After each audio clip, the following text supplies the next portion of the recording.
The Unpaid Work Won't Fly campaign is very clear. We should be paid for all of our hours at work. Just because something was historically a practice doesn't mean that it is a right or okay to be done today. My name is Shanyn Elliott, and I am the chair of the Mobilization Committee for the Air Canada component of CUPE.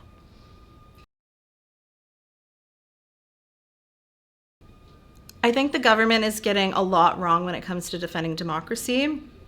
When they take away workers' rights to go on a legal strike and order them back to work under Section 107, they're actually working against the very people that vote them in. What I did last summer was I encouraged and assisted the mobilization efforts that led to a nationwide strike and eventually us defying a back to work order, which was legislated under Section 107.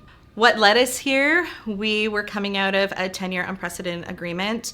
We spent 8 months at the bargaining table negotiating with our employer, which led us to a historical high engagement strike vote, and then eventually led us to go out on strike. Within 12 hours of us being on strike, we were legislated back to work under Section 107, and we said no. And we pushed back, and we held the picket lines for about 4 days, or just shy of 4 days.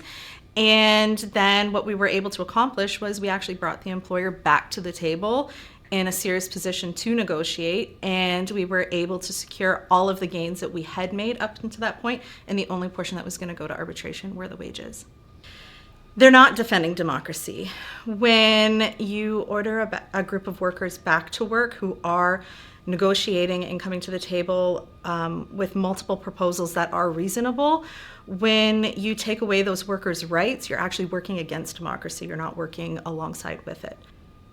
I think Canada's labour movement is leading the defense of democracy by standing up to the government, by saying, no, we're not going to go back, by standing up to their employers and these billion-dollar corporations and saying, it's enough is enough. I think we're starting to see flight attendants across borders uniting against similar campaigns. The Unpaid Work Won't Fly campaign is very clear. We should be paid for all of our hours at work. Just because something was historically a practice doesn't mean that it is a right or okay to be done today.